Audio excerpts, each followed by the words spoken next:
எல்லோருக்கும் வணக்கம். இன்றைக்கி ராஜயோக கேள்வி பதில்கள் செஷனில் நம்ம பார்க்கக்கூடிய சப்ஜெக்ட் கல்பம் கிளாரிஃபிகேஷன்ஸ். ஒரு ஆத்மா ரொம்ப சுவாரஸ்யமான சில கேள்விகள் கேட்டாங்க. 5 கேள்வி கேட்டிருக்காங்க. அதில் 3 கேள்வி கல்பத்தை சம்மந்தப்பட்டது. அதனால் இந்த கேள்வி பதில் செஷனில் அதுக்கு ஆன்சர் பண்ண ட்ரை பண்ணுவோம். அவங்க கேட்ட முதல் கேள்வி, ஒரு கல்பம் எங்கேருந்து ஸ்டார்ட் ஆகுது? சத்தியுகத்திலையா, திரேதாயுகத்திலையா, துவாபரத்திலையா, கலியுகத்திலையா? நல்ல இன்ட்ரெஸ்டிங்கான கேள்வி. இது பரமாத்மா சொல்கிற பதில். அவர் சொல்கிறாரு, ட்ராமா எங்கேருந்து ஸ்டார்ட் ஆகுதுன்னா, நான் இருக்கிறேன், அதான் பரமாத்மா இருக்கிறார், நம்ம ஆத்மாக்கள் எல்லோரும் இருக்கிறோம், நாடகம் இருக்கிறது.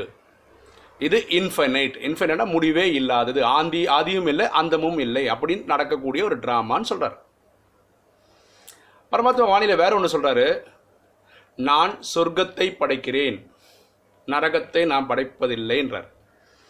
அப்போது ஸ்டார்டிங் எங்கே இருக்கணும்? சொர்க்கத்தில் இருந்துருக்கணும். ஓகேவா? அதே மாதிரி வானிலை வேறு இடத்துல என்ன சொல்கிறாரு, புதிய வீடுன்னு ஒன்று தான் கட்ட முடியும், பழைய வீடுன்னு ஒன்று கட்ட முடியாது. இதுவும் பரமாத்மா சொல்கிறார். ஆனால் எங்கேயுமே எந்த வானிலையுமே எது ஸ்டார்டிங் பாயிண்ட்னு சொன்னதில்லை. ஓகே, இது வரைக்கும் பரமாத்மா சொன்னது. நம்ம என்ன புரிஞ்சுக்கிறோம்? இது என்னுடைய புரிதல், தப்பாக கூட இருக்கலாம். இப்போது ட்ராமா எங்கேருந்து ஆரம்பிச்சிருக்கணும்னா, சத்தியுகத்தின் முதல் நாள். ஓகேவா? அப்போது லக்ஷ்மி நாராயணன் கல்யாணம் ஆகுது இல்லையா, அன்றைக்கி 9 லட்சம் பேரோட ஆரம்பிக்குது. அப்போ உடனே இந்த கேள்வி கேட்டுருவாங்க எல்லோரும், அப்போ அவர் பிறக்க வேணாவா, வளர வேண்டாமா? ட்ராமா ஆரம்பிக்கணும்னு ஒரு இடம் சொன்னால் இங்கே சொல்லணும். அதனால தான் பரமாத்மா இன்ஃபைனைட்னு சொல்லிட்டு சமாளிச்சு போயிட்டார் அவர். ஸோ லக்ஷ்மி நாராயணன் முதல் நாள். இப்போ பாருங்களேன், நம்ம ஒரு ட்ராமா போடுறோம்னு வச்சுக்கோங்களேன். அதில் ஒரு ராஜா ஒன்று, ராணி ஒன்று, எல்லாம் ஒன்றுன்னு வச்சுக்கோங்களேன். அப்போ ஏற்கனவே பிறந்து வளர்ந்து ஒருத்தர் இருக்கார், அவரை ராஜாவாக போடுறோம். ஒரு ராணியாக போடணும்னா அதுக்கு தகுதியாக இருக்கிறவங்கள போடுறோம். அப்போ ஏற்கனவே இவங்க இருக்காங்க, எடுத்து போட்டோம். சரிதானே? இப்படி தான் இதை புரிஞ்சிக்க முடியும். இது என்னோட விளக்கம், மேபி தப்பாக இருக்கலாம். சில பேர் நாலேஜில் இருக்கவங்க என்ன சொல்கிறாங்கன்னா, சங்கமிகத்துலேருந்து தான் பரமாத்மா ஆரம்பிச்சிருக்கணுன்ற. ஏன்னா அப்போ தான் பரமாத்மா வர. அப்போ ஏற்கனவே நம்ம 800 கோடி ட்ராமாவில் இருக்கவங்கலாம் வர வேண்டியிருக்க, வந்துட்டாங்க. அவங்களுக்கு இந்த நாலேஜ் கொடுக்குறாரு. எடுத்துக்கிறவங்க, நல்ல புருஷார்த்தம் பண்ணவங்க 9 லட்சம் முதல் நாள்லையும், கம்மியாக பண்ணவங்க பின்னாடியும், பண்ணாதவங்க துவாபர கலியுகத்துலேருந்து வராங்க, இப்படியும் சொல்கிறாங்க. ஆனால் பரமாத்மா என்ன சொல்கிறார், சங்கமிகத்தில் நீங்கள் வரணும்னா 63 ஜென்மம் பக்தி பண்ணியிருக்கணும், அவங்க தான் உள்ள வர முடியுன்றார். அப்போ துவாபர கலியுகத்துலேருந்து நீங்கள் நடிச்சிருக்கணும். அப்போ துவாபரத்தில் ஆரம்பித்தா நரகத்துலேருந்து ஆரம்பிக்குது. அகைன் அதுக்கு கிளாரிஃபிகேஷன் கொடுக்க முடியாது. புரியுதுங்களா? அதனால் நம்ம எப்படி புரிஞ்சுக்கிறோன்னா, இந்த ட்ராமா இன்ஃபைனைட், ரொம்ப யோசிக்க போகிறது இல்லை. இன்றைக்கி கூட பாருங்களேன், மேக்ஸில் பெரிய நம்பர் பாசிட்டிவ் சைடில், பெரிய நம்பர் நெகட்டிவ் சைடில் யாருக்குமே தெரியாது. நமக்கு தெரிஞ்ச நம்பரில் பெருசு என்ன? மில்லியன், பில்லியன், ட்ரில்லியன், குவாட்ரில்லியன், பென்டில்லியன், அப்படியே போய் டெசில்லியன். எனக்கு தெரிஞ்சு, நான் அது கூட தப்பாக இருக்கலாம், கூகுள்ன்றது தான் பெரிய நம்பராக இருக்க முடியும்.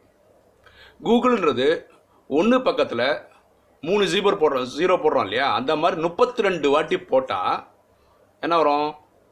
96 ஜீரோ வரும். ஒன்று பக்கத்தில் 96 ஜீரோ போடுற ஒரு நம்பருக்கு பேர் கூகுள்னு அர்த்தம். அதுதான் பெரிய நம்பர்.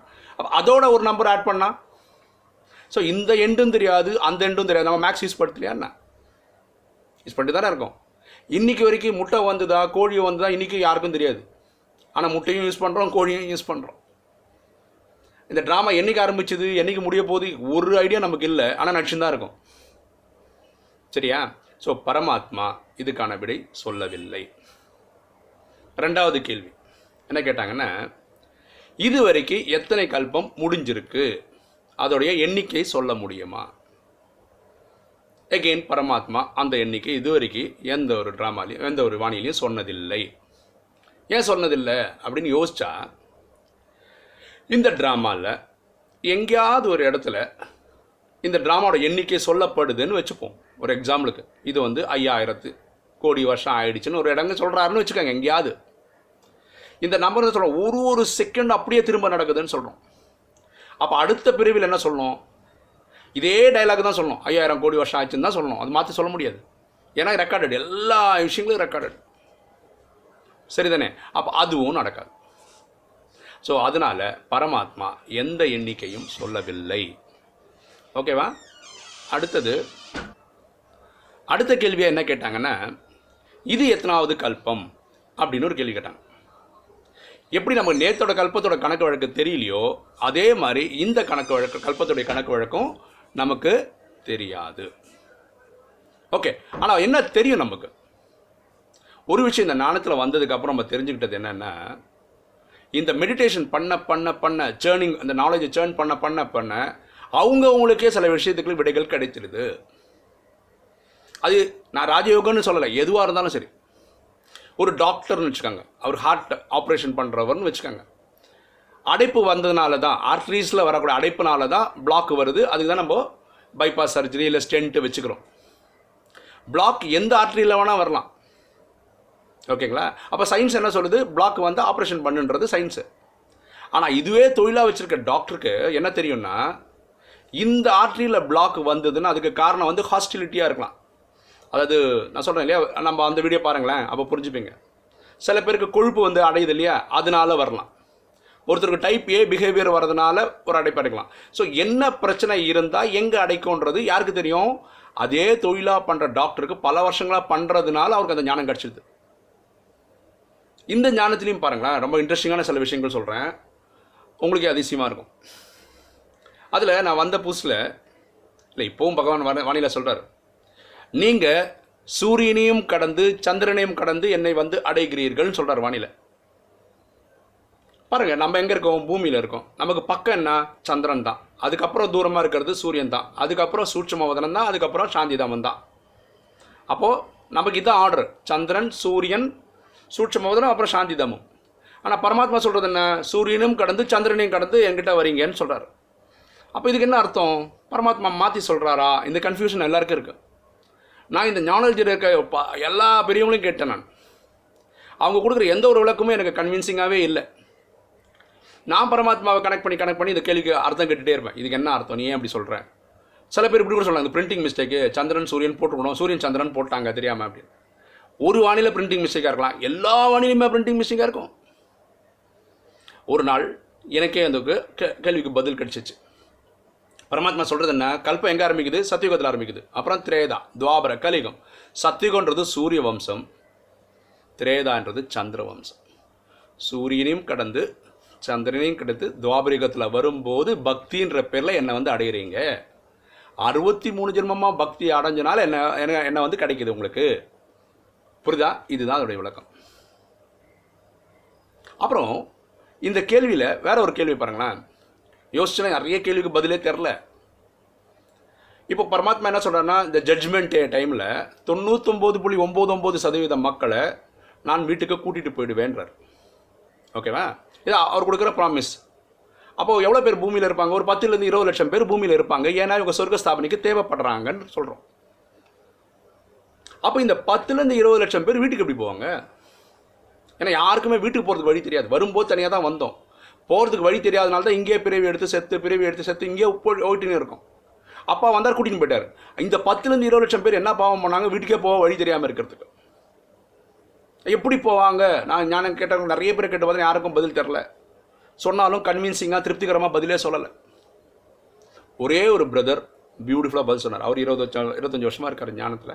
அவர் சொன்னால், ஒரே ஒரு வாட்டி நான் இதை படிச்சிருக்கிறேன், எனக்கு ஞாபகம் இருக்கிறத நான் சொல்கிறேன், இல்லைனா பரமாத்மாவே இனி ஒரு வாட்டி வரும்போது எக்ஸ்பிளைன் பண்ணாதான் உண்டுன்னு சொல்லிட்டார். அவர் கொடுத்த விளக்கம் என்னென்னா, பரமாத்மா இந்த 99.9% மக்களை கூப்பிட்டு போகிறதுக்காக வராது பார்த்தீங்களா? அப்போ பூமியில் இருக்கிற இந்த ஆத்மாக்களுக்கு சக்தி கொடுத்துருவார். எதுக்கு? நீ வீட்டுக்கு வரதுக்கான வழி சொல்லிட்டு போயிட்டார். ஏன்னா இந்த 10 20 லட்சம் பேர் ஒரே நாள் சாவப்படுறது இல்லை. ஒருத்தர் இன்றைக்கி, ஒருத்தர் நாளைக்கு, ஒருத்தர் நாளைக்கு, அப்படி ஒவ்வொரு நாளில் சாவாங்க. அப்போ பரமாத்மா ஒருத்தர் சரீரம் விட்டா வந்து கூப்பிட்டு போகிறதுக்கு அவருக்கு வேலை இல்லையாண்ணா? ஓகே, இந்த கேள்விக்கும் பதில் தெரில. நான் அவர் சொன்ன இது வந்து எனக்கு கன்வின்சிங்காக இருக்குது, ஏற்றுக்கிற மாதிரி இருக்குது. So it should be correct. அடுத்தது பிரகாஷ் மணி தாதி, அவங்க நமக்கு சீஃப் அட்மினிஸ்ட்ரேட்டராக இருந்தவங்க, இப்போது கர்மாதீத் ஆகிட்டாங்க. அதாவது கர்மங்களை வென்ற நிலையை அடைஞ்சிட்டாங்க. இப்போ ஒரு பிறவி எடுத்து உட்காந்துருக்காங்க. ஒரு இடத்துல பிறவி எடுத்துருக்காங்க. அது எங்கே பிறந்திருக்கான்னு எனக்கும் தெரியாது. இன்றைக்கும் தாதியோட சரீரத்தில் அவங்க வராங்க. எப்பாவது மனுஷனவே வராங்க. ஒரு 1/2 மணி நேரம் இருக்கிறாங்க, காட்சி கொடுக்குறாங்க, போகிறாங்க, இல்லை 10 நிமிஷம் இருக்காங்க, போயிடுறாங்க. ஒரு சரீரம் எடுத்தவங்க வேற ஒருத்தர் சரீரத்தில் வரணுன்னா அது நடக்காத காரியம். பரமாத்மா வராரு, அது வேறு விஷயம். ஓகேங்களா? வந்து நம்ம என்ன சொல்கிறோம், ஒரு ஆத்மா, என்னோட ஆத்மா வேற ஒருத்தர் சரீரத்துக்கு போயிடுச்சுன்னு வச்சுக்கோங்களேன், ரொம்ப நேரம் அங்கே இருந்தால் எங்கள் சரீரம் விட்டுடுவேன் நான். அப்போது கேட்குறாங்க, நம்ம ஆத்மாவுக்கு கேட்க, இவங்க மட்டும் எப்படி வந்து போகிறாங்க? ஏன்னா இது அட்வான்ஸ் பார்ட்டியோட ஃபார்முலாவே வேறு. பரமாத்மா சொல்கிற எல்லாத்தோட சீக்கிரம் நான் உங்களுக்கு சொல்லணும்னு அவசியம் இல்லைன்றார். புரியுதுங்களா? இப்போது இந்த மாதிரி நிறைய கேள்விகள் கேட்குறது நல்லது தான். எங்கள் இதில் சுரேஷ் பிரதர்னு ஒரு பிரதர் இருக்கார். நான் வந்த புதுசில் அவர் தான் நிறைய நோண்டு இந்த மாதிரி கேள்வியெல்லாம் கேட்டேன். பிரதர் கையெடுத்து கும்பிடுவார், விட்டுருங்க பிரதர், சிவன் இருக்கார், நம்ம இருக்கிறோம், நினைவு பண்ணுறோம், பாஸ் ஆகிட்டு போகிறோம், அவ்வளோதான். தேவையில்லாமல் எதுக்கு இதெல்லாம் டிஸ்கஸ் பண்ணணும்? ஆனால் நான் அப்படி இல்லை, எல்லா கேள்விக்கும் பதில் கிடைக்கணும்னு ஆர்வமாக தேடுறேன். ஸோ இந்த ஞானத்தை சேர்ன்னா மனனம் பண்ணிகிட்டே இருக்கவங்களுக்கு தானாகவே விடை கிடைக்கும். இப்போ நீங்கள் கேட்ட இந்த கேள்வி எல்லாத்துக்குமே தாதிங்களுக்கு பதில் தெரியலாம். ஆனால் அவங்க அவங்களே கண்டுபிடிங்கன்னு சொல்லி விட்டுருக்கலாம்.